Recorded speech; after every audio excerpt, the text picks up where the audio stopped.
जय श्री कृष्ण। संडे सत्संग में सभी का स्वागत है। श्री गुरुदेव श्री कृष्ण को याद करते हुए शुरू करते हैं आज का सत्संग। बांके बिहारी का नाम लो सहारा मिलेगा, ये जीवन ना तुमको दोबारा मिलेगा। डूब रही है अगर कश्ती मझधार में, तो कृष्ण का नाम लो, राम का नाम लो, सहारा मिलेगा। तो प्रभु के नाम में ठहराव है, सुखद एहसास है। जिस तरह भटके हुए मुसाफिर को कोई रास्ता बता देता है तो वो कितना एनर्जी के साथ दौड़ता है, भागता है कि अब मंजिल मिलने ही वाली, मैं इस भटकाव से निकल गया। वैसे ही जो इस संसार में भटक रहा है, तो अचानक से किसी गुरु संत साधु का सानिध्य मिलने से उसको मंजिल रूपी राम या कृष्ण का नाम मिल जाता है, तो वो तुरंत दौड़ पड़ता है, उसको पकड़ लेता है।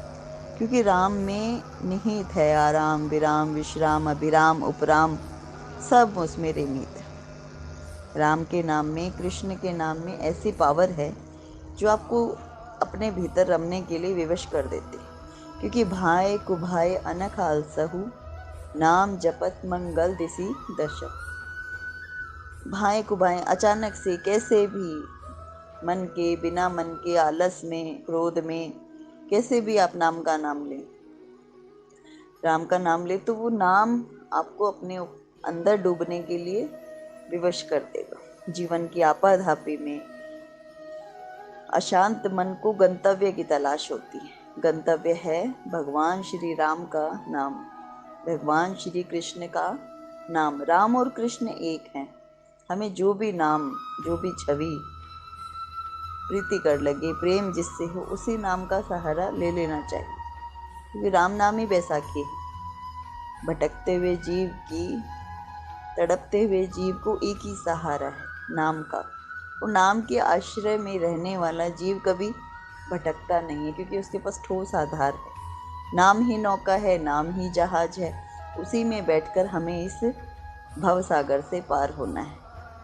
तो गुरु ने हमें सहज ही मार्ग बतला दिया। इस कलयुग की हम पर विशेष कृपा है कि नाम लेने से हम प्रभु की शरण में चले जाते हैं। हम अपने कितने ही विकारों से ग्रस्त हैं, अवगुणी हैं, पापी हैं, कपटी हैं, स्वार्थी हैं, बुरे हैं, जैसे भी हैं, बस उसके। तो दुख में, पीड़ा में, अशुभ में, बुरे में, कैसी अज्ञानता में, अनिश्चितता में, अचूकता में, मृत्यु के समय कैसे भी, दुख में हे राम, पीड़ा में ए राम, लज्जा में हाय राम, अशुभ में अरे राम राम, स्वागत में राम राम, शपथ में राम दुहाई, अज्ञानता में राम जाने, अनिश्चितता में राम भरोसे, अचूकता के लिए राम बाण, मृत्यु के लिए राम नाम सत्य, सुशासन के लिए राम राज्य। तो ऐसी अभिव्यक्ति पग पग पर हमें राम की ओर अग्रसर करती है। और राम भी इतने सरल है कि सब जगह खड़े। हम भारतीयों पर उनकी विशेष कृपा है कि राम यहाँ अवतरित हुए और हम उनके शरणागत हैं, हम उनके ही हैं। क्योंकि राम के अलावा हमारा कोई आधार है नहीं। लेकिन माया में, मोह में भटका जीव राम नाम का ही आश्रय नहीं लेना चाहता। और कितना ही निर्बल मनुष्य हो, कितना ही दीन हो, तभी तो वो दीनानाथ कहता है कि दीनों का नाथ है, निर्बल का बल है। सखीरी मैंने सुने निर्बल के बलराम। तो जो निर्बल है, जिसका कोई नहीं, उस निर्बल के बल तो राम ही होते हैं, कृष्ण ही होते हैं। रामायण आप कितनी बार पढ़ लो, आपको अरुचिकर कभी नहीं लगती। गीता जी आप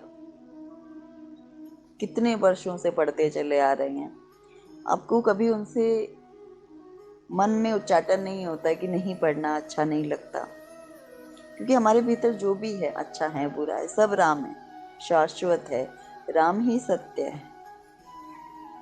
हमारे भीतर से सारे अवगुण चले जाएं, सारे पाप चले जाएं, सारा स्वार्थ, सारा क्रोध, सारा काम भाव, सारे बुरे भाव सब चले जाएं, ये असंभव है।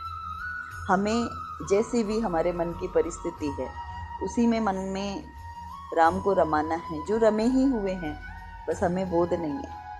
तो वो रमे, उस राम के रमण का बोध कैसे हो? वो सत्संग से होगा कीर्तन से, और कीर्तन से बहुत जल्दी प्रभाव होता है। तभी शायद गौरांग महाप्रभु ने दोनों भुजा उठाकर हरे राम राम राम हरे हरे, हरे कृष्ण कृष्ण कृष्ण हरे हरे का कीर्तन किया। क्योंकि कली काल में कीर्तन बहुत बड़ा आश्रय है। उफनते हुए समुद्र में एक तो आप छोटी सी नौका में बैठते हैं और एक बड़े जहाज में बैठते हैं, तो आप अपने आप को ज़्यादा सुरक्षित अनुभव करते हैं। वैसे ही जो कीर्तन है, सामूहिक संकीर्तन बड़ा जहाज है जिसमें हम बहुत सारे लोग एक साथ बैठे और चल रहे हैं और अपनी मंजिल तक पहुंच जाएंगे। तो जो बड़ा जहाज है उसमें हम जल्दी पहुंचते हैं, उसमें हमें विश्वास ज़्यादा होता है, उसके जो तरीके होते हैं, उसका जो जहाज का जो क्षमता है वो ज़्यादा होती है। एक छोटी नाव होती है, तो जैसे हम सिर्फ अकेले राम राम कर रहे हैं तो हमको समय लगता है। धीरे धीरे धीरे हमें राम मीठे लगने लगते हैं, राम में रुचि होने लगते हैं। राम को मीठे लगने में बहुत बरस निकल जाते हैं, कई बार तो जीवन ही समाप्त हो जाता है। इसलिए राम को अधिक मीठा लगने के लिए अपने आप को राम के चरणों में समर्पित करने के लिए हमें सामूहिक कीर्तन का सहारा लेना चाहिए। जब हम एक साथ बहुत सारे लोग कीर्तन करते हैं, भगवान का नाम लेते हैं और ज़ोर ज़ोर से पुकार लगाते हैं, तो एनर्जी क्रिएट होती है। जो ऊर्जा घटित होती है वो एक साथ बहुत सारी जीवात्माओं के साथ साथ जड़ चेतन जीव जंतु पेड़ पौधे सबके भीतर क्रांति घटित करती है, सबके भीतर ऊर्जा का प्रभाव करती है, पूरे वातावरण को स्वच्छ कर देती है, शुद्ध कर देती है, सकारात्मक कर देती है। कीर्तन की ध्वनि जहाँ तक जाती है सबको रुचिकर लगती है, और जो पापी हैं उन्हें उससे प्रॉब्लम भी होती है, क्योंकि तुलसी पिछले पाप ते हरि चर्चा ना सुहाए। क्योंकि पिछले पूर्व जन्मों का पाप इतना है कि कीर्तन सुहाता नहीं, कीर्तन में बैठना रुचिकर नहीं लगता, कीर्तन को सुनना अच्छा नहीं लगता, या हम यूँ सोचते हैं कि ये तो बड़े बूढ़ों का काम है, बाद में करेंगे। अरे भाई, कल किसने देखा है?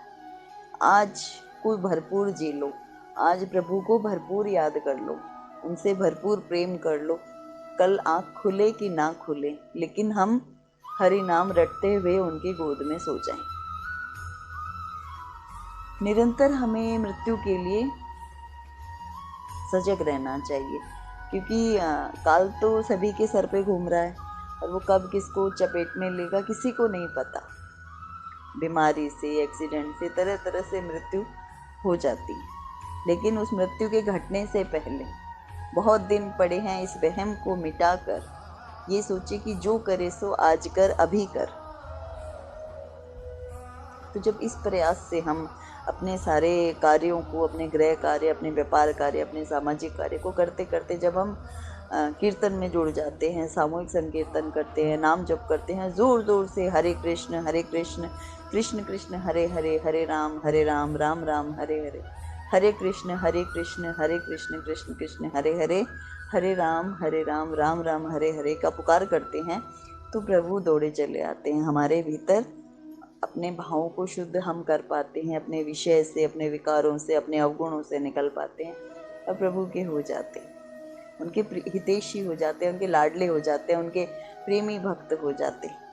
तो उनका प्रेमी बनने के लिए उनकी कृपा से जब हमें नाम लेने का मौका मिलता है तो हमें छोड़ना नहीं चाहिए, हमें कीर्तन से जुड़ जाना चाहिए कि कैसे भी, हे नाथ अपना लो, हे नाथ अपनी शरण में ले लो, हे नाथ मैं आपका हूँ, आपके सिवा मुझे कोई ठिकाना नहीं, मुझे अपनी शरण में ले लो, मुझे अपनी शरण में ले लो। जय श्री कृष्ण।